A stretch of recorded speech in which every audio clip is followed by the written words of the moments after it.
Bonjour à toutes et à tous, bienvenue pour ce 4e entretien de temps long avec Solès.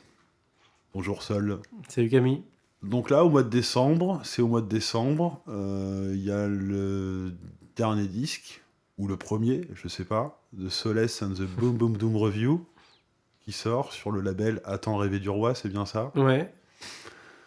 J'aurais aimé qu'on revienne un petit peu justement sur la genèse, les Sympathics, Solès and the Sympathics, et maintenant Solès and the Boom Boom Doom Review. Mhm. Comment s'est opéré justement ces transitions de noms, de projets. J'ai un peu de mal à m'y retrouver. Ouais. Donc on en parlait tout au début là. Effectivement, le premier groupe, donc Solace and the Sympathics, qui au départ, a été créé par Mavenu dans les Sympathics, le groupe qu'avait monté Roland. On a tourné, on a fait 2 albums sous ce nom-là. Le premier album Le qui premier, s'appelait Anadasan. Anadasan. Un deuxième album qui s'appelait The Things We Know. Magnifique pochette d'ailleurs sur les deux, mais le deuxième c'est Laureline, je crois. Ou les deux, c'est Laureline. Les deux, c'est Laureline. Ouais, en fait, Laureline est attitrée à ce projet. Parce que voilà, dès le départ, il y a eu une accointance entre l'univers musical et elle, son dessin, clairement. On a monté pas mal de concerts dessinés, justement. On parlait de concerts dessinés. Et on en a fait pas mal avec elle sur les Sympathiques, avec des tournées de concerts dessinés et tout. Et donc voilà, elle, je pense que de ce que je fais, c'est peut-être je crois que c'est le projet qu'elle préfère.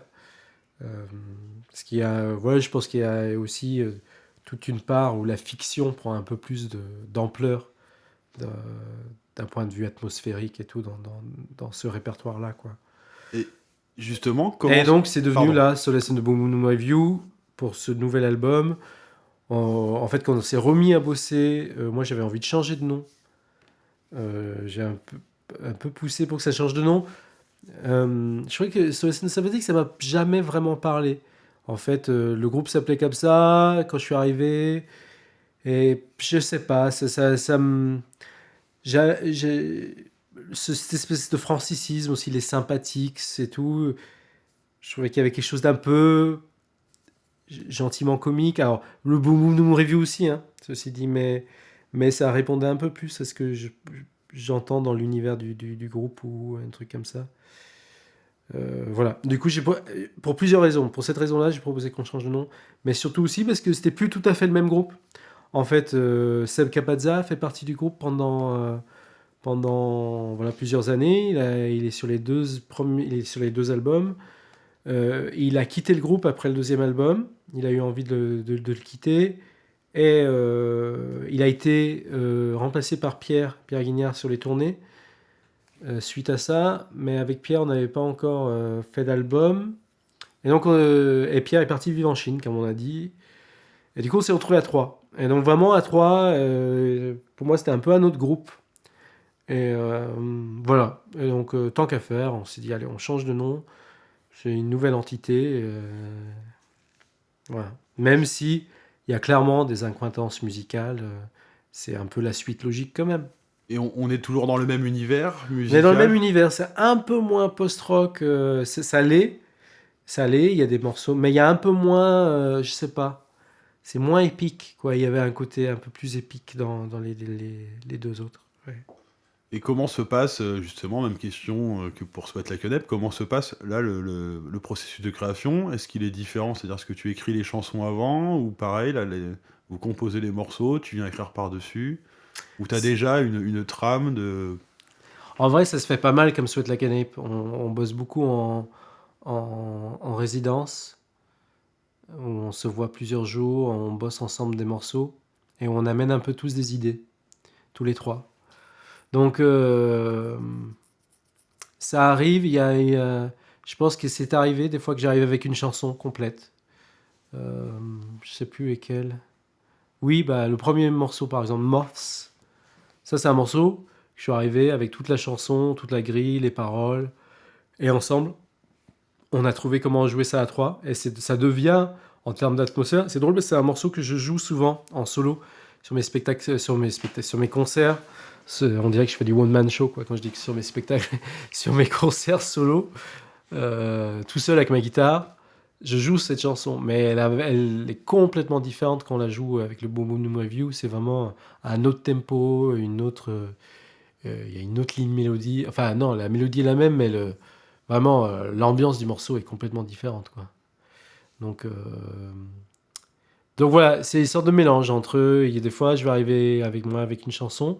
Des fois, Roland, qui adore composer des trucs, par exemple, au métallophone, tu vois. Donc Roland, c'est le batteur. Il, il adore composer des petits trucs au marimba ou au métallophone. Donc on va reprendre ce thème, se dire ok, où est-ce qu'on peut mettre ça, comment est-ce qu'on peut le construire. Voilà, Fred aussi, avec ses lignes de clavier, ces trucs. Donc c'est quand même beaucoup un boulot à trois. Ouais.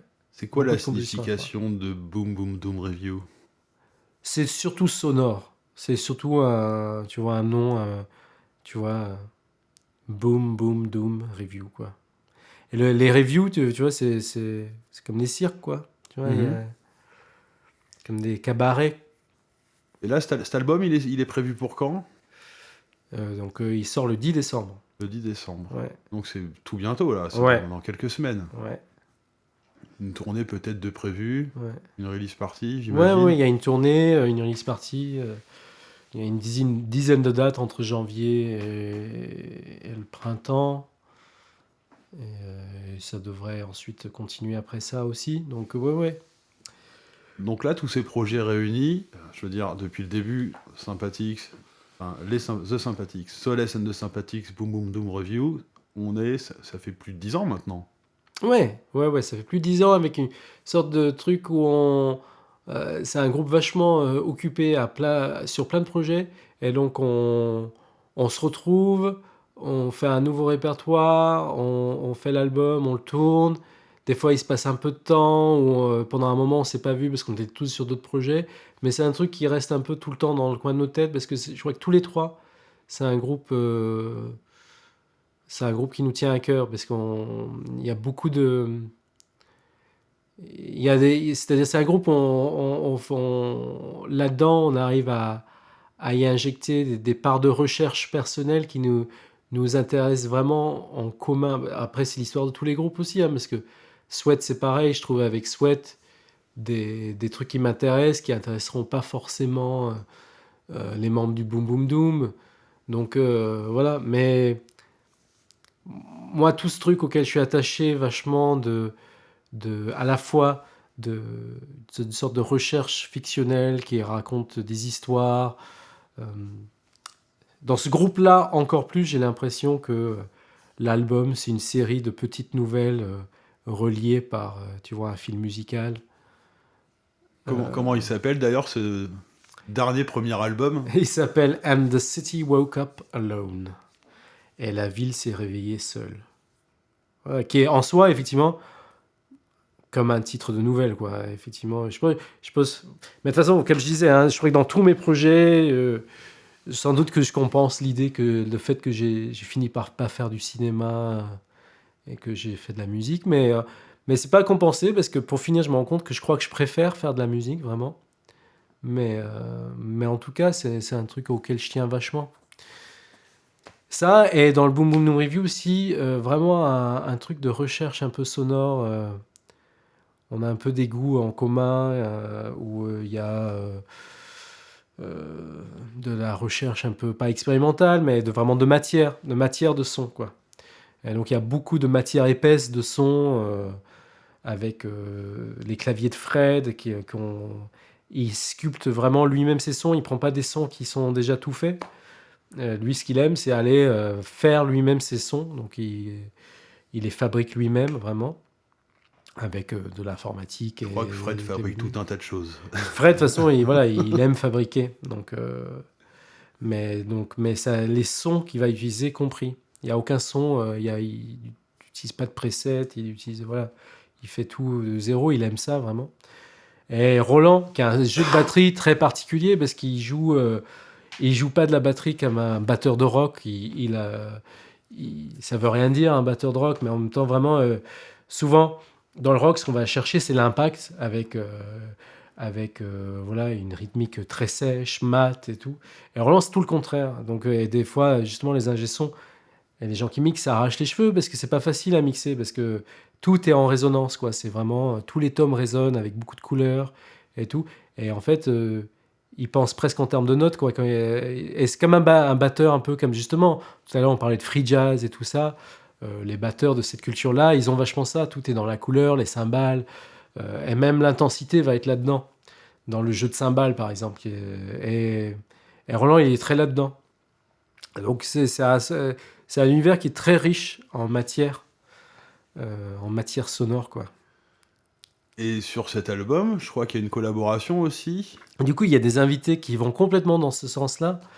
Euh, on a invité Jacques Berrocal, qui est un trompettiste, de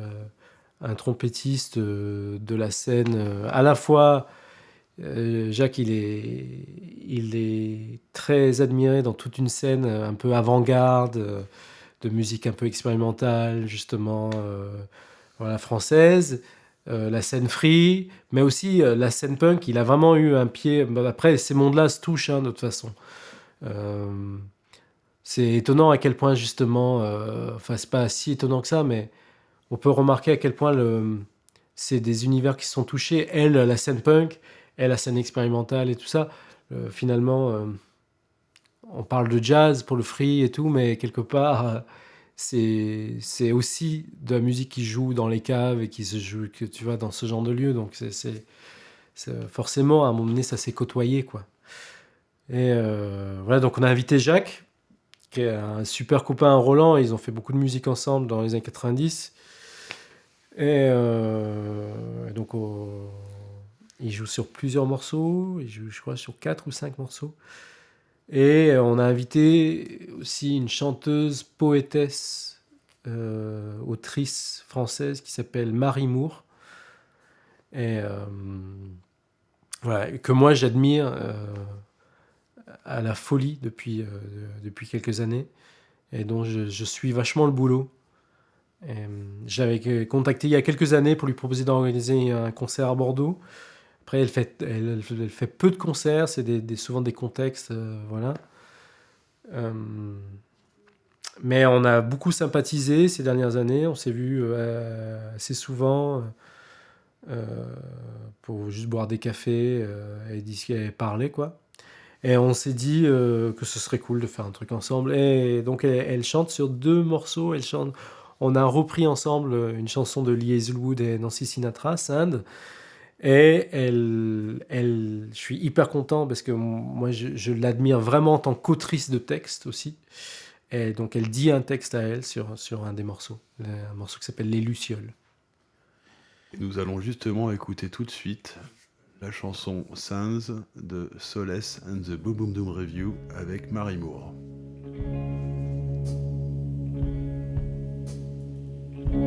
Young woman, share your fire with me. My heart is cold, my soul is free. I am a stranger in your land, a wandering man. Call me sand.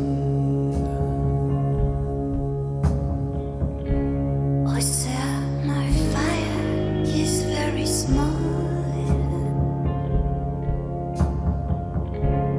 It will not warm thy heart at all. But they may take me by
a stranger in her land, a wandering man. She called me son. He was a stranger in my land, a wandering man. She called me son.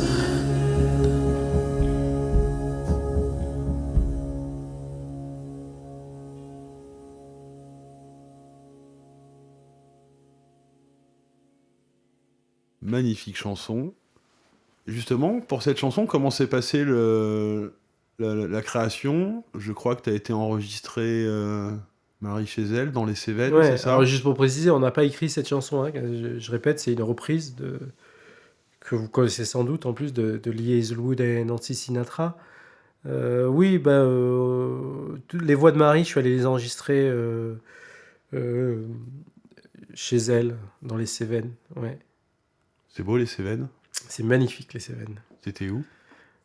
Je sais pas. Elle est venue me chercher à la gare de... Je sais plus.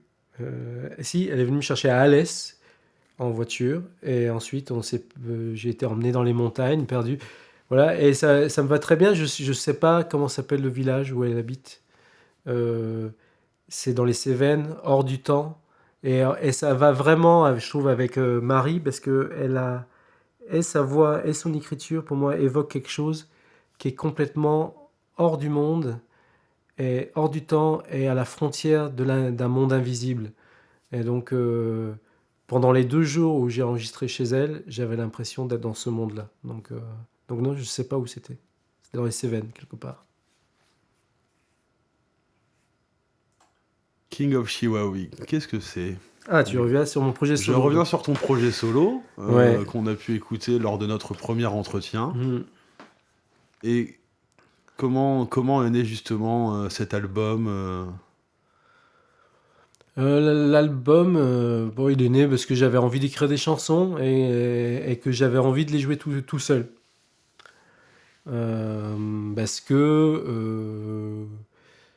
Parce que j'avais envie d'aller là esthétiquement aussi, sur un truc super dépouillé où où tu te retrouves un peu à poil, juste avec une guitare. Parce que c'est une sensation à laquelle je m'étais pas trop frotté. Et notamment sur scène, où en fait, je trouve ça assez cool, parce qu'en fait, je vais pas dire que c'est cool d'avoir le track, mais je track quand même vraiment à me retrouver sur scène tout seul. Et Oui, parce que là, pour le coup, t'es tout seul. je suis tout seul. Il y a personne d'autre, t'es tout seul avec ta Ouais, et donc guitare. si je me pète la gueule tout seul, et t'as plus de chances de te péter la gueule, parce que quand t'es en groupe, c'est trop cool, les copains, ils sont là pour te rattraper, vraiment. Il y a vraiment ce truc-là. J'ai rarement le track en groupe, parce que on monte tellement sur scène, juste comme des copains qui vont faire un truc qu'ils aiment faire ensemble, que c'est assez tranquille, quoi. Enfin, c'est pas tranquille, les concerts, ils sont pas tranquilles, ils sont jamais tranquilles. Mais en tout cas, je flippe pas. Alors que je fais tout seul, c'est autre chose. Et il y a un truc un peu primitif, quoi. Tu vois, le mec qui monte sur scène avec un bout de bois et qui va devoir raconter quelque chose aux gens, quoi. Et voilà, et j'aimais bien ce truc-là, j'avais envie de faire ça. Puis on est sur un univers vraiment différent par rapport à tout ce que tu peux faire habituellement. On est dans la chanson. Ouais, un peu du songwriting, quoi, comme on dit, comme ils disent les gens. Ouais, ça a été donc mis un peu dans la case folk, parce que c'est un mec tout seul avec sa guitare.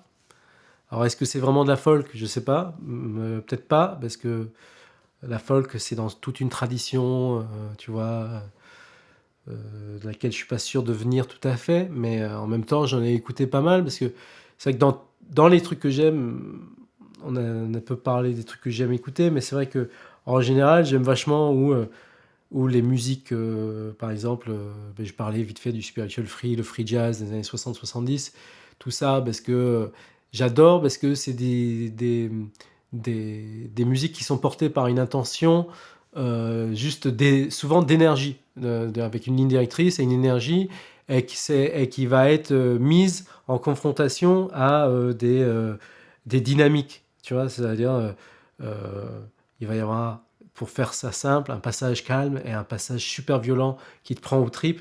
Et donc, pour moi, là-dedans, il y a des en termes de comment la musique existe et te fait exister toi, physiquement et spirituellement et tout, il y a un truc que je vis de façon assez intense. Mais j'aime aussi vachement juste les gens qui écrivent des chansons. Et qui, du coup, on en a parlé, les mecs qui racontent j'aime bien qu'on me raconte des histoires, j'aime bien la fiction. Et donc, forcément, j'aime bien les mecs qui écrivent vraiment des chansons. Et avec des chansons qui te racontent un truc, quoi. Et justement, tu dis il y a 2 secondes, on n'a pas parlé de ce que j'écoute, mais qu'est-ce que tu écoutes? Bah, Ça, je sais que c'est la question un peu compliquée. non, c'est pas c'est en fait souvent quand on me pose la question, je sais pas trop en vrai parce qu'en fait, je vais pas dire que j'écoute de tout parce que ça serait pas vrai et c'est jamais vrai les gens qui disent ça. Personne n'écoute vraiment de tout. En revanche, ce que je sais, c'est qu'en fait souvent, je suis pas super attaché à une esthétique. Par exemple, je fais du rock, mais finalement, dans la part de ce que j'écoute, je suis pas sûr d'écouter tant de rock que ça. Tu vois, je vais avoir des copains qui sont fans de garage, tu vois, et qui vont écouter plein de groupes de garage parce qu'ils adorent ça. Et moi, ça n'a jamais été le cas, tout ça. Sans doute parce que en fait, je suis pas attaché à une esthétique, je suis pas attaché à une codification de la musique. Je suis attaché un peu à des trucs qui sont un peu du cas par cas, pas un truc qui tout d'un coup te touche un peu plus que d'autres parce que tu sais pas pourquoi.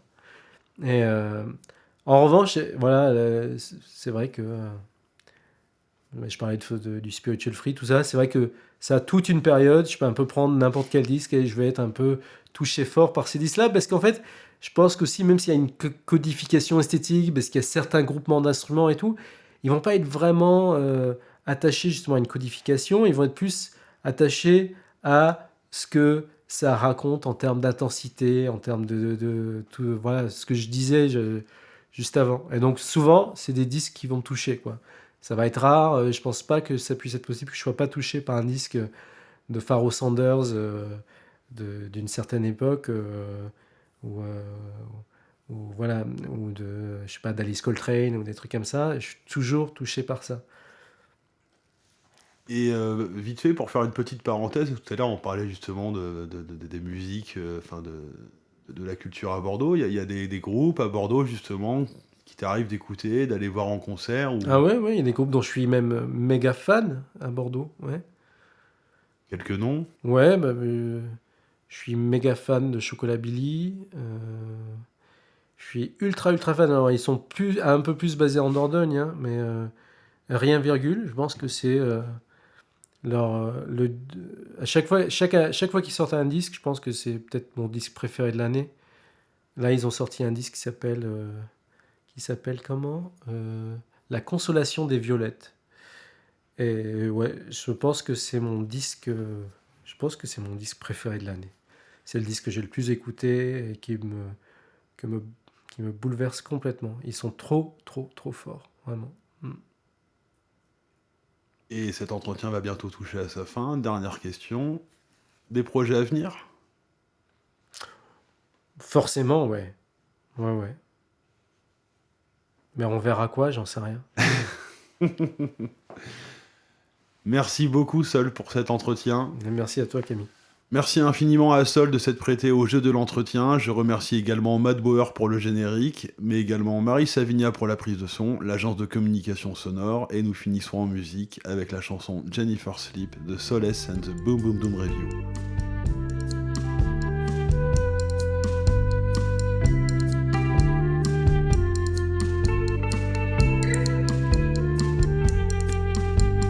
Jennifer sleeps all night, she sleeps until noon. When Jennifer sleeps, I'm awake and howling at the moon. When Jennifer wakes, she sings and whistles a lively tune. When Jennifer sings, I'm asleep, I'm dreaming of the moon.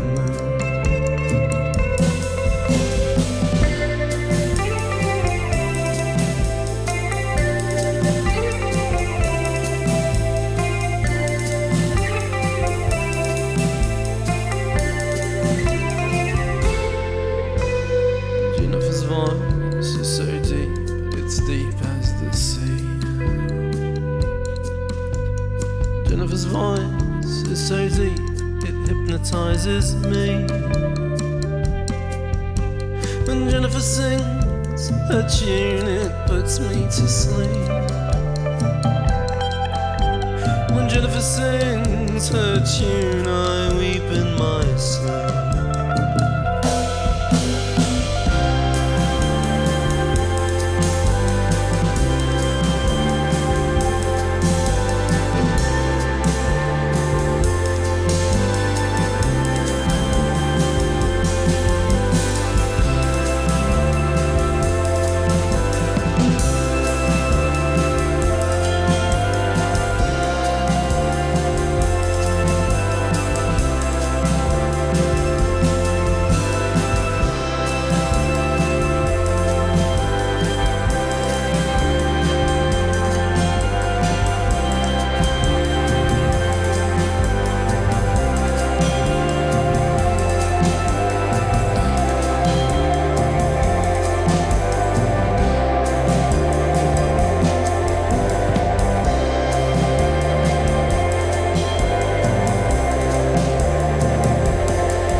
Sleeps all night, she sleeps until noon.